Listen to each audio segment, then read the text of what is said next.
wake up, wake up.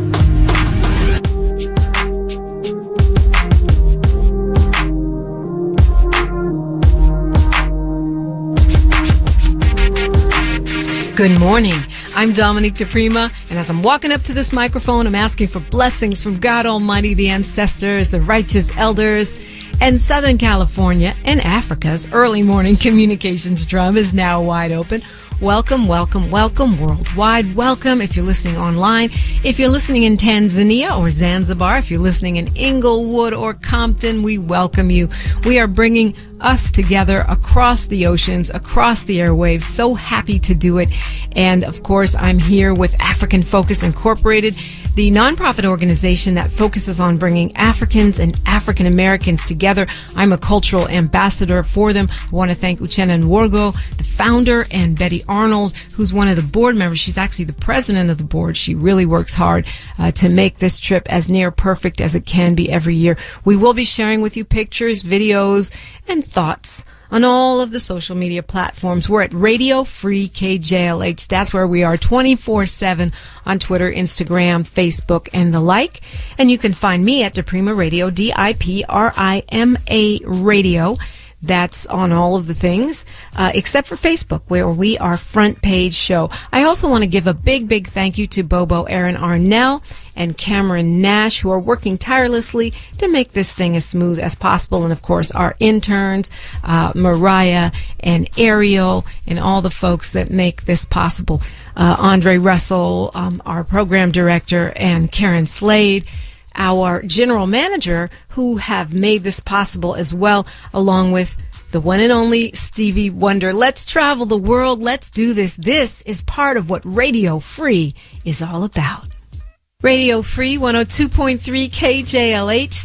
We are in the spirit of Wellness Wednesday, and I'm so pleased to have with me in the studio today a longtime friend of this show and of the community. Of course, you know him as an iridologist, an herbalist, and he's also the owner of OneLoveHerbs.com. He's the founder of CNS Formula.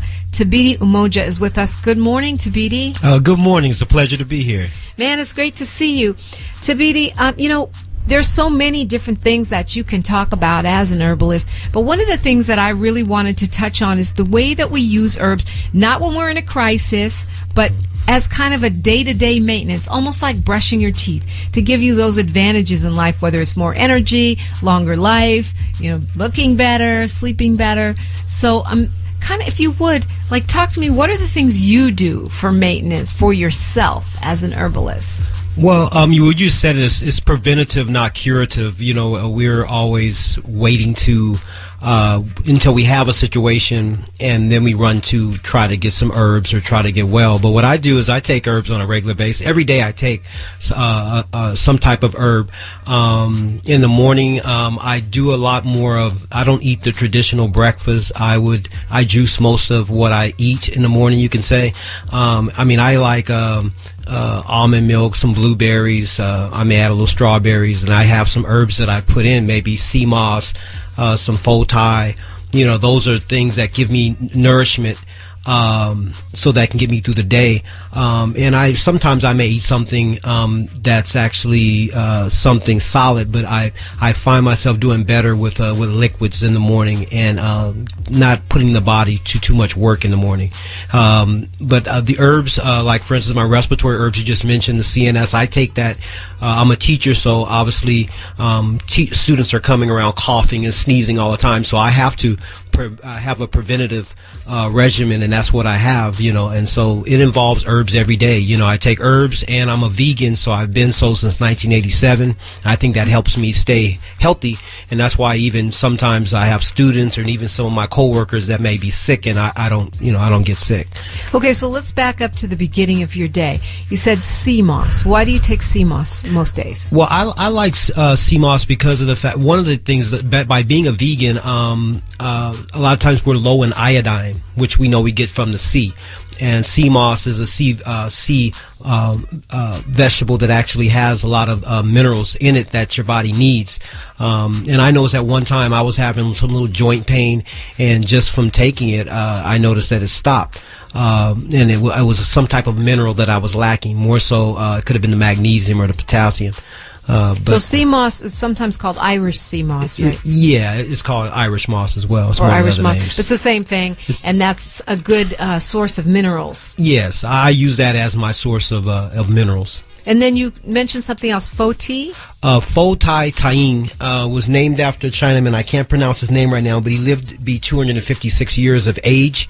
And there's even Chinese documents showing of when they... 256? 256, yes. There is actually documents showing that they gave him a award on his 100th birthday and also his 200th birthday.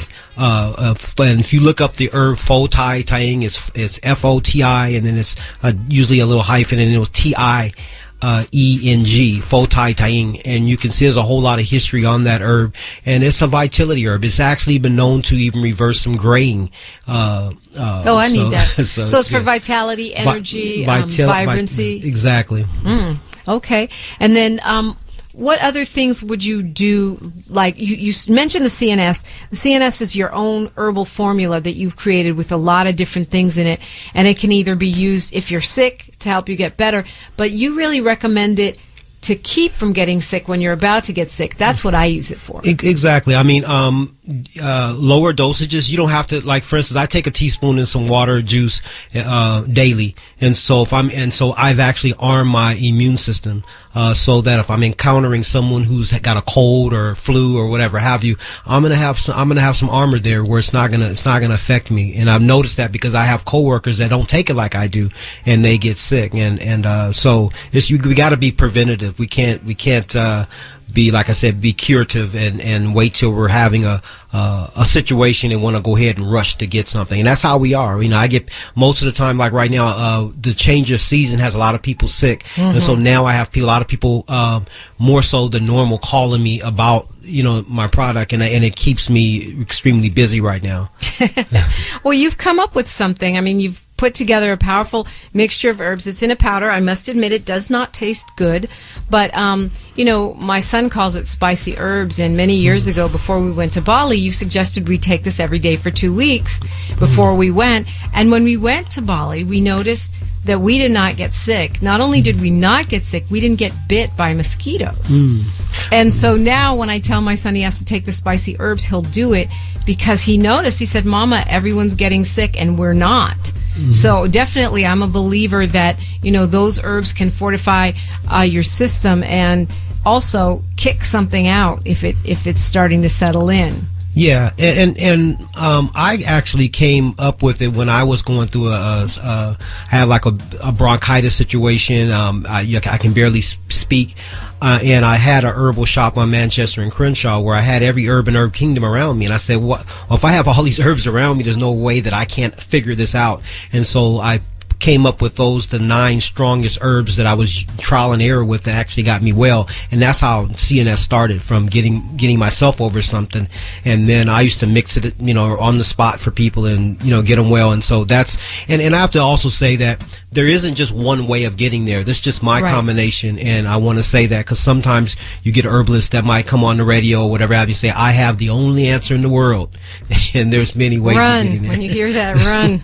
Yeah, but we can get yours at oneloveherbs.com. Yes. One Love Herb. That's pretty much the only place to get it now, right? Yeah, it will be in near future. I will have it back in some other locations throughout the United States. And you'll let me know. But right now, oneloveherbs.com. And, I always experiment with herbs. I know that you're a big follower of Dr. Goss, Dr. Paul Goss out in Compton, and a lot of the modern herbalists really learned from him. And I have followed him too, and one of the things that I find is exactly what you're saying. Try it and see if it works on you, right? I mean, you don't want to experiment without any knowledge. Of course, you're going to be with the guidance of an herbalist or some, but I mean, trial and error is part of the process, right? Yeah, it is. And that's why I have I would say an issue when you have companies that come up with products that they have not tried themselves. And when I came up, every particular formula that I came up with, I had to go through it myself and try it myself and see how it affects me. And so when I see a person, like I used to be one of the buyers at Simply Wholesome, and when a person wanted to bring their product there, April would have me sit down in the meeting with them. And so I would get people that say, well, I have 40 products. And I said, well, how long you been in this? Oh, 2 years. So how are you coming with 40 products in 2 years? I know the 15 or up to 15 or 20 products that formulas that I've came up with. It took years of going through them, trial and error and things of that nature. And so, reason why you mentioned Dr. Goss, people like him, Dr. Rab, and a few others, Dr. Richardson, Dr. Benz. I mean, these are ones that actually can mix herbs up themselves. And there are a lot of herbalists that don't mix the herbs themselves. They just distribute with a company, and they don't know the quality or whether where it's coming from. And I can never do that. I would have to, like, I know Dr. Goss, know Rab. I know some of these herbalists I'm mentioning, so I know where they're getting their herbs from and the quality and all of that. But like I said, a lot of companies and a lot of people that say they're herbalists, they have no idea what the quality is or the proportions that they're putting in the product. Okay, we're going to continue our conversation with Thabiti Umoja. I want to ask you about some of the greatest hits herbs, the ones that are trendy, the ones that a lot of people are taking, what your thoughts are on them, how effective they are in terms of our day-to-day maintenance, not just how to recover from a disaster, but how to be well and be better on a day-to-day basis. Back with more Thabiti Umoja. It's Radio Free 102.3 KJLH and KJLHradio.com. We are broadcasting all the way from East Africa, Tanzania. Thank you for joining us. It's the front page. I'm Dominique Diprima, and this is Radio Free 102.3 KJLH. Radio Free, what does that mean? It means it's a black-owned station. It means we can talk about what we want to talk about. It means we can play the music we want to play. It means we can bring you some Wellness Wednesday every week, and that's what we are doing right now. Thabiti Umoja is my guest. He's the owner of One Love Herbs, the formulator of the incredible CNS, which knocks out colds, flus, and other problems. Thabiti, before the break, I asked you about some of the maintenance that you do for yourself, and not just herbs for emergencies or when I'm sick, but things that we can do to feel better, function better on a day-to-day basis. So I wanted to run by you some of the things that are popular right now, some of the things I'm using, and just get your take on them. Sure. Moringa. Moringa I have added to my daily maintenance. I take it almost every day. What do you think about that? It has a lot of powerful immune boosting properties in it, a lot of blood purifying properties in it. I don't use it as part of my arsenal because I have some other herbs that kind of duplicate what it does, but it is a very powerful herb. I know it can get kind of pricey, because a lot of times we're not growing it here, and so we pay, and that's why I tend to have harness some herbs that are herbs that we commonly know that do some of the same functions. Moringa is really a food, right? I mean, it's a tree, it's a leaf, so it's almost like just a food. And I know Mr. Wisdom has a tree in his place, so I want to try to get one for my backyard. Yeah, it's good to have. Everyone always talks about echinacea. It's like a standard in almost everyone's medicine cabinet for prevention of illness. What do you think of echinacea?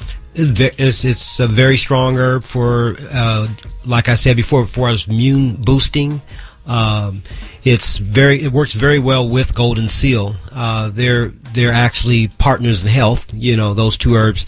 It was actually one of the herbs that the natives used when the Europeans gave them those blankets that had smallpox. Echinacea was known to be one of the herbs that actually helped them with that issue. Even though they still got wiped out. Yeah.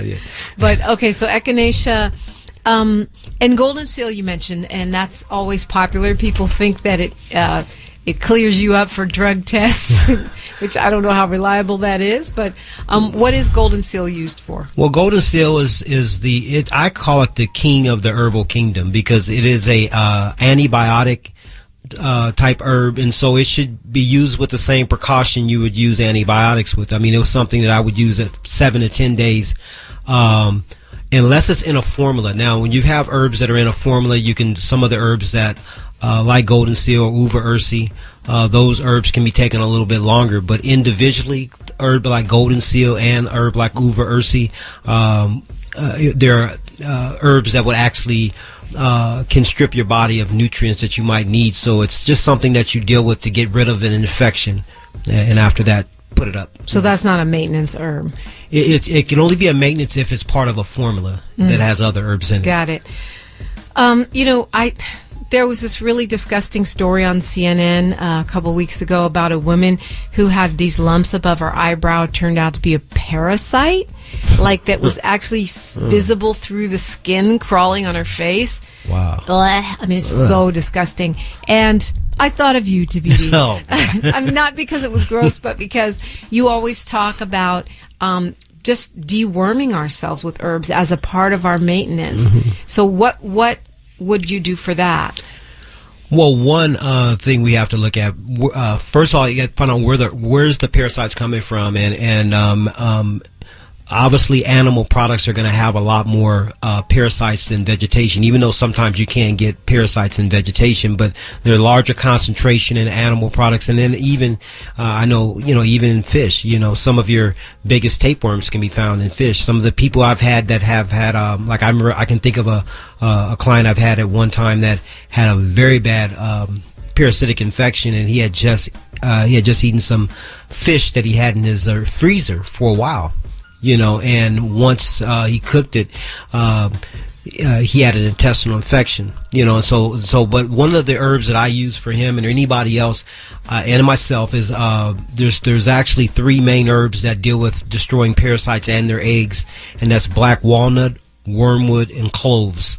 Those are the 3 main ones. There's others that have been added, that can do good work too, like hyssop. Garlic, those are other herbs, but really the black walnut, wormwood, and cloves can deal with parasites and their eggs. And there are various formulas that are out there that have all of those in there. Different companies that make parasitic formulas, but those are the main ones that are in there. For everyday maintenance, that's kind of the topic we're on as far as, herbs. And one of the things people always ask on the show, and I find myself asking because I get up at 3 a.m. daily, is energy. How can I get more energy without drinking 20 cups of coffee? Of course, sleep would be a good thing, but in lieu of sleep, I mean, from the herbal perspective, is there anything we can do that helps? Well, I remember what I mentioned earlier in the show. I mean, there's that's why I take the Fotai and things like sea moss, in the morning time. That's kind of like my coffee. Gives me a little energy. I'll even take it either hot or I would make me a smoothie or a drink that would have those herbs. Like I know there's a combination I have that does have the Fotai in there, maca, ginseng. Those are all stamina type herbs that help with vitality, and you actually feel the energy. Like for instance, the 2 types of ginsengs that I use. Siberian ginseng is actually longer sustaining, but it doesn't give you that immediate jolt. Now, Korean red will give you that immediate jolt, and so I like to put them both together, the Korean red and the Siberian. Okay. And that can sustain some energy and, put it in with a drink or a smoothie or something like that. And so herbally, those will be things that I'm looking at. Also things like chlorophyll.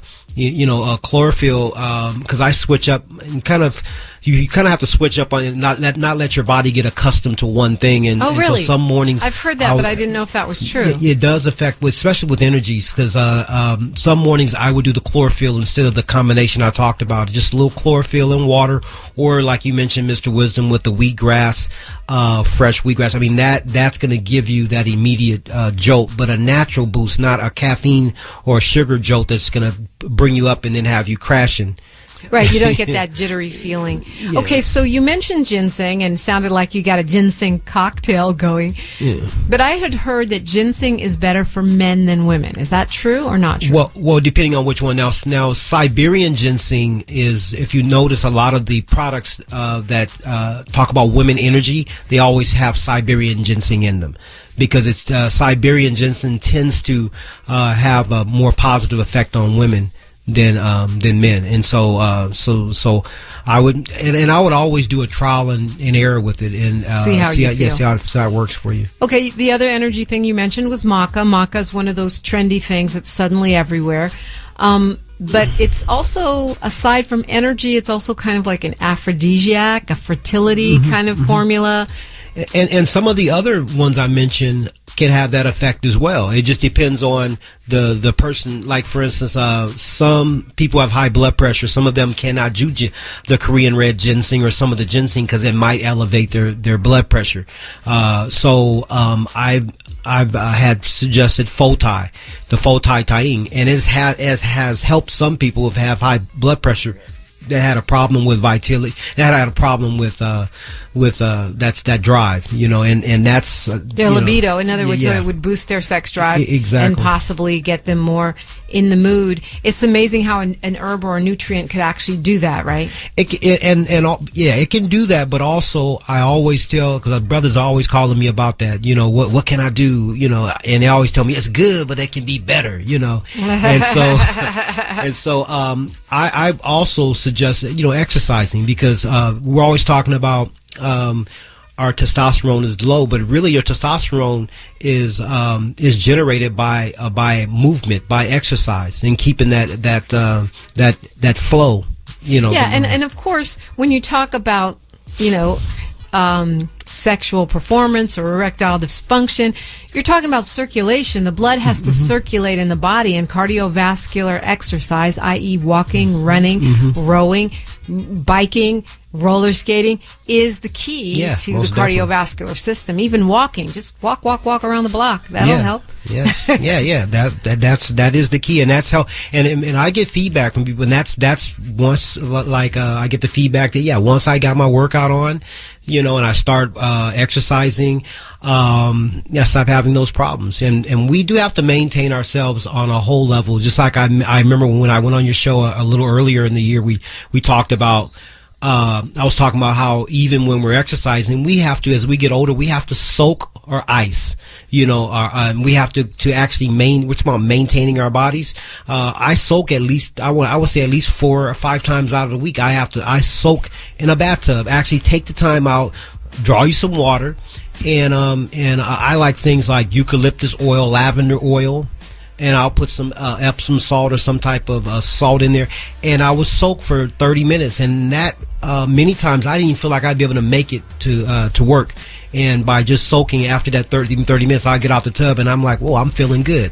And so we have to do that. And what happens is, I know a lot of people, I ask them, I said, did you soak today? People that are dealing with back pain or muscle aches, and I didn't feel like drawing the water and doing this. We have to take the time out for our bodies. Eucalyptus oil for why? Eucalyptus oil opens up the pores, and therefore it can penetrate the sore muscles that are within the deep tissue healing. So it's not just like when people do deep tissue massage. Well, that's what eucalyptus kind of does. It opens up the pores. The lavender oil is more of a aromatherapy, more of a relaxing state. It's more on a mental level, more so than actually physical. And I hear a lot about oregano oil these days too. The only time I've usually used that for infections, internal infections. But like I said, there are other combinations of herbs I like, but it can also be used for infections. Speaking of relaxing herbs, marijuana, cannabis has recently been legalized here in California.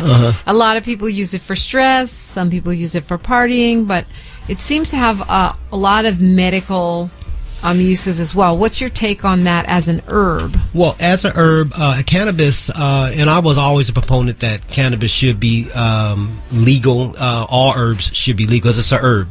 The only concern that I usually had with it was the source, because there are, just like the herbs that I'm talking about, there are some herbs that are, not all herbs are made the same, and some herbs are organic, and some, especially when you're talking about cannabis, I'm just going to share experience. I remember a young lady that used to go to certain dispensaries, and she had a whole lot of different combinations, and she said, Thabiti, can you smell this and tell me which what your feeling is? And I would smell each one of the types of herbs, and I noticed that there was a smell that I smelled behind that smell of the herb, and it was the same smell and was some type of chemical.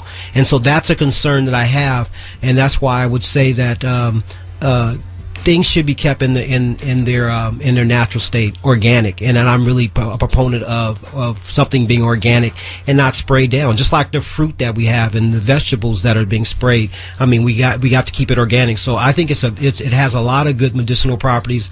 I've known of the oils doing a lot of good work. I've even had some clients of mine that had children that were having seizures that stopped from the use of it. Addictions. That's been able to help with. So it has its good properties, but like I said, it can be used as a recreational drug, and that's a concern that I have, and then the source of where it's coming from, that's a concern. I mean, you say it's a concern, but I mean, I think about, like, people are drinking alcohol, people are eating candy, people do a lot of things recreationally. Are you saying compared to those things it's a concern, or you just don't want us to do anything recreationally? No, I don't have no problem. My thing is that like I was saying, all herb is not made the same, and so my main concern is that when I was speaking of the scent or the smell that I smelled behind some of the herbs that I got from a dispensary that someone let me smell, it seemed to be I have a problem with the pharmaceutical industry taking over something natural, and that's just my main concern. So I want it to still be alive and well, but I do know that we have to really be concerned about where everything is coming from. And I know there have been some growers that even take it down to the point where they'll put it under a microscope. And I know one of my clients that actually has shown me under a microscope something that you bought off the street, and then also something that was said to be organic, and you can see the difference under the microscope. You can actually see that not all herbs are made the same, So, and whether we're talking cannabis or whether we're talking about echinacea or moringa, how do you decide where to buy an herb? Like, I mean, are there certain brands that you like? Are there certain things that you do when you're looking at a product in the store to make sure that it's a good one? Because I always struggle with that when I'm buying my herbs. Well, as a herbalist, when I've been there, like I've obviously been where Dr. Goss has grown the herbs, and I actually smell the herbs, and I know what they smell like. It's almost like something. It's kind of hard to say, but it's almost something you just sense. That the smell of it is something that is very strong, and so I know there are certain herbs that I can actually smell and know that they're good. And then there's companies that, like, for instance, some of the growers that I get my herbs that I use my product from are people who grow herbs organically, and they grow them locally, but they don't grow a whole lot, and they have an understanding with me where I can get them. There are a couple other companies that have been around since the early 70s that are very meticulous with safety and all of those things. So I would say you get with a reputable, if a person is going to be buying herbs from in a bulk form, make sure it's with a company that is reputable. Now, no, but I'm talking about for the consumer, for me or somebody listening to the show that goes to Simply Wholesome or Sprouts or I see what Whole you're saying. Foods, and we're trying to figure out this bottle or that bottle. Okay, the first thing I would do is turn the bottle around and look where it says other ingredients. And that section is going to tell you what else is in it. And many times you'll see gelatin. Obviously, that means the capsule's made from a pig. People that do not want that, they probably wouldn't consume that. Also, in the other ingredients section, there's usually something that says magnesium stearate, millet, and those are fillers that have been put in there. And so my main concern was, if I'm buying a product, I want to know how much of a percentage of echinacea is in there, not 2% or 30%. And so those are things we have to look at. And if it's 100%, I mean, can we look at where it's manufactured, or do we look at maybe, obviously, I think if it says organic, that's a plus. Yeah, and there are some, and I don't want to advertise for all these companies, but there are some reputable companies that you see in health food stores that particularly are focused on health, but if you're going to a store that is not necessarily designed to sell health products, and they have a section that has herbs, normally what happens, and they're a company you never heard of, usually you have to ask yourself, what is the strength of this product? Okay. Thabiti Umoja, I think that for me, herbs are the first line of defense. Okay. Well, water, sleep, right? Decent food, some kind of stress management, and herbs. So we're talking about the day-to-day maintenance, but there's also, whenever we're feeling like we might be a little under the weather, we're not sick yet, but we're almost there. I use the CNS. Most of the time, I'll use an herb, and then if that doesn't fix it, I'll go to the doctor. Do you think with the popularization, they're kind of moving into the mainstream, that we're kind of like in danger in any way of sort of not, of misusing herbs? Well, that is, that has always been a concern, but not really a really deep concern. Because just in my personal opinion, I rather use herbs than any type of pharmaceutical medicine. And I think as far as the side effects, I've seen very few people have, bad reactions to herbs. But I was mentioning to you earlier, certain companies, they don't mix their product themselves. They'll have other companies put different combinations that they've never tried. And so I've had people even call me saying, I took this product and it made me feel crazy. And I look at the combinations of herbs, and you have herbs that actually are going to give you a little energy. Then you have another one that's going to actually relax the nervous system. So you actually got the body going through a little haywire. And so those things have to be looked at when it comes to choosing what you need. But you can always go to an expert. I mean, that's what, that's what I recommend. And I'm talking about our holistic healers like you, Thabiti Umoja. We can find you at oneloveherbs.com, or a Dr. Reb, or a Dr. Goss, or somebody that knows what the heck they're talking about, and get some consultation as well. So that's always an option for people. And you and Dr. Rab, every month, at the end of the month, the last Saturday of the month, I think it is. Yeah, the last Saturday of every month at the Afiba Center, which is at 5730 Crenshaw. We meet from 11 to 1, and we do a free health lecture. When people say there's no place where they can find free information in our community, but Dr. Rab and I have committed. It's probably been about maybe 8 years now or so. We said we're going to do this. We're going to meet, and there's council of elders that actually came together, and they actually steer us in the right direction. And we said we're going to meet here, and we not only want to be able to teach on health, but we want to be a watchdog kind of group when black folks in our community are being attacked on the health level. We can be there to be able to combat that as professionals, those that understand, and those of us who are not connected to the medical field, towards we can't say anything. That was what we wanted. We didn't want it to be, because we don't have a voice, really. We have a small voice, though, and that's why I appreciate being on your show and other shows that allow holistic health practitioners to come on and speak about what we're dealing with, because a lot of times, the mainstream media, we can hear information from traditional doctors, but when it comes down to us, we have to really fight to get our word across. So everyone's invited. That's free, and the parking is free. It's the last Saturday of every month at the Afiba Center, yes, which is Slauson and Crenshaw. And it's actually, from what I understand, a great opportunity to really talk, not just listen to the lectures, but also get those questions answered. Yes, most definitely. Thabiti Umoja, it's always great to talk with you. Thank you so much for coming on the show today. Thanks for the invite, and I appreciate all, and tell Stevie I said hi, and I just love your show, and hope to be back soon. All right, hope to have you back soon. Back with more of The Front Page. It's Radio Free 102.3 KJLH.